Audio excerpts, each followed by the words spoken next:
शिया community की तारीफ़ करता हूँ भारत में, लेकिन मुझे हैरानी हो रही है कि शिया कम्युनिटी के भी जो रिलीजियस लीडर्स हैं अभी तक सड़कों पे क्यों नहीं उतरे।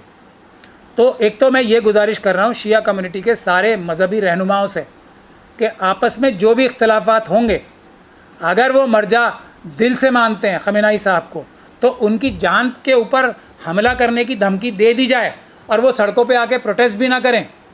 तो ये मुझे बहुत हैरानी हो रही है और बहुत दुख भी हो रहा है, और मैं बहुत दुखी मन से ये गुजारिश कर रहा हूँ कि आप लोग सड़कों पे आएँ।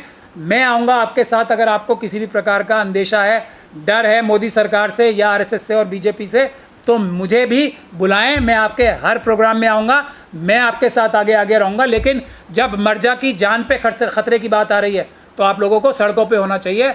आप लोग होगे तो हमारे जो बाकी जो सुन्नी हजरात हैं, वो तो हमारे जो उलमाए सू हैं 150-200, उन्होंने काबू कर ही रखा है आरएसएस और बीजेपी ने उन्हें। तो सुन्नी हजरात जो हैं वो भी प्रोटेस्ट में आना चाहते हैं, लेकिन मैं जो शिया कम्युनिटी के रिलीजियस लीडर्स हैं उन सब से गुजारिश कर रहा हूँ कि वो प्रोटेस्ट शुरू करें। हम लोग बड़ी तादाद में उनके साथ आएंगे, लेकिन ये वक्त है इंसाफ और नाइंसाफ़ी के बीच में जंग का, हक और बातिल के बीच में जंग का। अगर ईरान इस जंग को सरवाइव करेगा तो पूरी दुनिया की जीत होगी, इसमें हर मजलूम की जीत होगी। हर देश आज़ादी से, बगैर किसी के दबाव से कि तुम ये काम नहीं करोगे हम सैंक्शन लगा देंगे, तुम वो नहीं करोगे हम सैंक्शन लगा देंगे। भारत के ऊपर सैंक्शंस नहीं लगाए थे क्या? भाई हमारा देश है, हम परमाणु बम बनाए ना बनाए, परमाणु प्रोग्राम करें ना करें, कौन होता है अमेरिका हमें बताने वाला? तो इस वक्त हक और बातिल की लड़ाई है।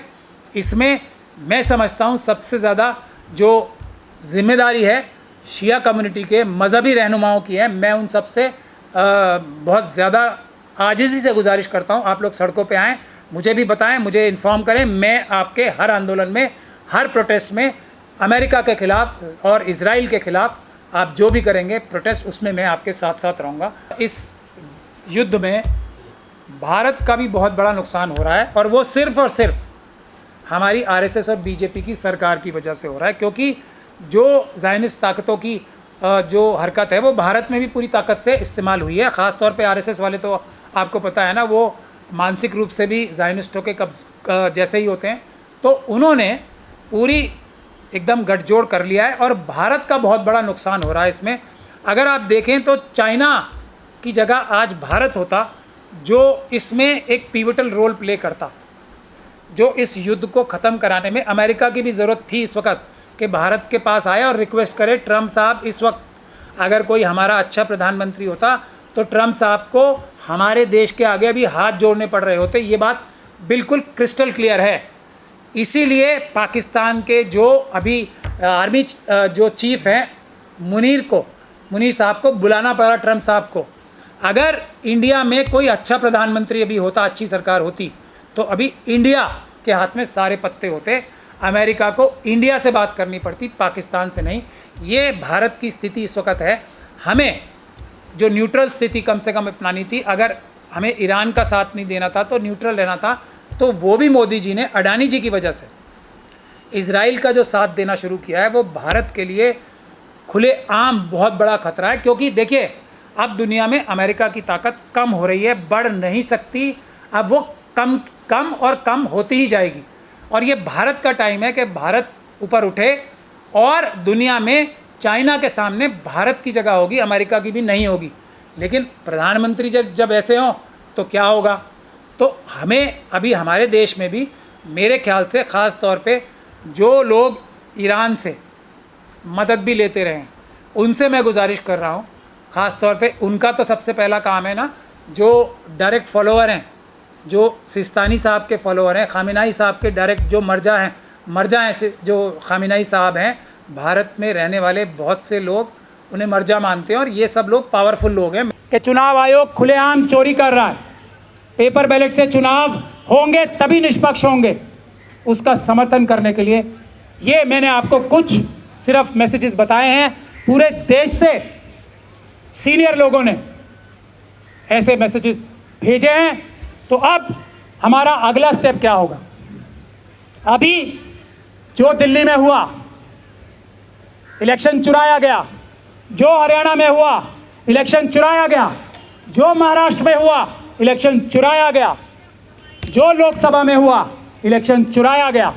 उसके अलावा जो भी इलेक्शन 2015 के बाद हुए हैं वो पूरी तरीके से चुराए हुए इलेक्शन हैं।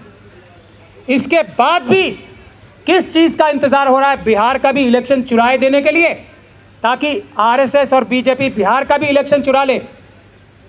तो मिशन सेव कॉन्स्टिट्यूशन ने यह डिसाइड किया है कि हम बिहार में इलेक्शन की चोरी ना हो सके, उसको रोकने के लिए हम बिहार में बड़ा आंदोलन ब्रिंग बैक बैलेट का शुरू करेंगे और इन मशीनों पे बैन लगाने का शुरू करेंगे।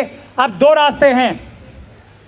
अगर तो बिहार में आरएसएस और बीजेपी के सामने जो पार्टीज इलेक्शन लड़ रही हैं वो सच में दबाव होंगे उनके ऊपर, उन दबावों से ऊपर हटके चुनाव आराम से जीतना चाहती हैं।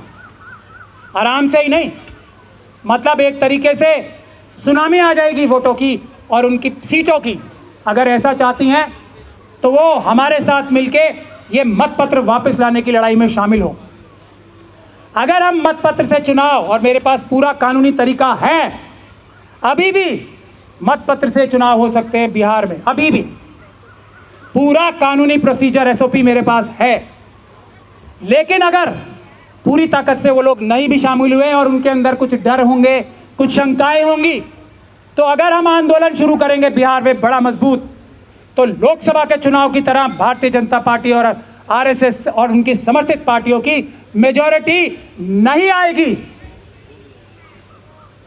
तो अब देश की जनता को और ख़ास तौर पे बिहार की जनता को ये तय करना है कि वो हमारे साथ आए। हमें कोई चुनाव नहीं लड़ रहे, हम चुनाव में लड़के हम एमएलए एमपी या मुख्यमंत्री मंत्री बनने की चेष्टा नहीं कर रहे। हम बाबा साहब के असली सिपाही हैं। हम ये चाहते हैं कि जो जनता चाहे वो सरकार बने, जो मशीनें चाहें वो सरकार ना बने। हमारा सिर्फ इतना लालच है। चुनाव आयोग हो, और ये बात बड़े दुखी मन से मैं कह रहा हूं, चाहे चुनाव आयोग हो, चाहे आरएसएस और बीजेपी हो, चाहे हमारे प्रधानमंत्री हो और मुख्यमंत्री हो, जो मेन स्टेक होल्डर हैं इलेक्शंस में, कौन है वो? आप और मैं, सिटीजन्स, वोटर्स। ना चुनाव आयोग कोई उनकी बात कर रहा है, ना ऑपोजिशन पार्टीज उनकी बात कर रही हैं। चुनाव आयोग बात कर रहा है, हमने ऑपोजिशन पार्टीज को ये बता दिया, वो बता दिया, उनकी चिट्ठी का जवाब दे दिया। पॉलिटिकल पार्टीज बोल रही है चुनाव आयोग हमारी बात नहीं सुन रहा। असली हम लोग, ना ऑपोजिशन पार्टीज हमारी बात कर रही है, ना चुनाव आयोग कर रहे हैं, ना मोदी जी कर रहे हैं, ना आरएसएस और बीजेपी कर रही है। और इसीलिए क्योंकि वोटर्स का पर्सपेक्टिव ही नहीं आ रहा है, इसीलिए इस समस्या का समाधान नहीं हो रहा। क्योंकि चुनाव आयोग को पता है अगर वोटर्स का जवाब देने लग गए तो वोटर्स तो ये नहीं कहेंगे ना, वोटर्स को ये वो नहीं कह सकते कि आपके पार्टी के कार्यकर्ता जो थे उस वक्त मौजूद नहीं थे, वोटर लिस्ट बनते टाइम मौजूद नहीं थे, आपके कार्यकर्ता बूथों पे नहीं बैठे थे, आपके कार्यकर्ता ने वोटर लिस्ट पहले से चेक क्यों नहीं की, आपने जो हमने लिस्ट जारी की थी वो क्यों नहीं चेक की, आपने अपने कार्यकर्ताओं से साइन क्यों नहीं कराए बूथों के अंदर, मशीनों के ऊपर। ये बात वो जनता से और वोटर से नहीं कह सकते, क्योंकि जनता ने उन्हें पैसे दिए, अपना पेट काट के, अपनी खून और पसीने की कमाई से पैसे दिए इलेक्शन कमीशन को, तनख्वाहें दी हैं, इतने बड़े बड़े भत्ते दिए हैं, गाड़ी घोड़ा एसी बंगले सब दिए कि कोई भी कुछ करे, चुनाव निष्पक्ष तरीके से आपको कराना है, आपकी जवाबदेही हमारे पास है। बहानेबाजी पॉलिटिकल पार्टीज की कमजोरी की हमें नहीं चाहिए। आप सब इस्तीफे दे दो, हम चुनाव खुद करा लेंगे, जनता खुद करा लेगी चुनाव। आप नाकारा हो गए ना, आप बहाने लेते हो, पॉलिटिकल पार्टीज के पीछे छुपते हो। कोई अधिकार नहीं है पॉलिटिकल पार्टी की गलतियों के पीछे छुपने की चुनाव आयोग को। नौकर वो हमारे हैं, देश की जनता के हैं, जवाबदेही हमसे है। पॉलिटिकल पार्टीज जैसा आपके सामने नजर आ रहा है, कोई बड़े से बड़े नेता बिक जाते हैं, बड़े से बड़ा नेता पॉलिटिकल पार्टी अपनी चेंज कर लेता है रातों रात। एक दिन पहले आरएसएस को गाली और अगले दिन आरएसएस की तारीफ। किसी की कोई विश्वसनीयता नहीं है, जनता की विश्वसनीयता है। तो जनता को जवाब देना है, और जैसे ही चुनाव आयोग और जनता के बीच में संवाद होगा फिर कोई चोरी नहीं हो सकेगी, फिर कोई बेईमानी नहीं हो सकेगी।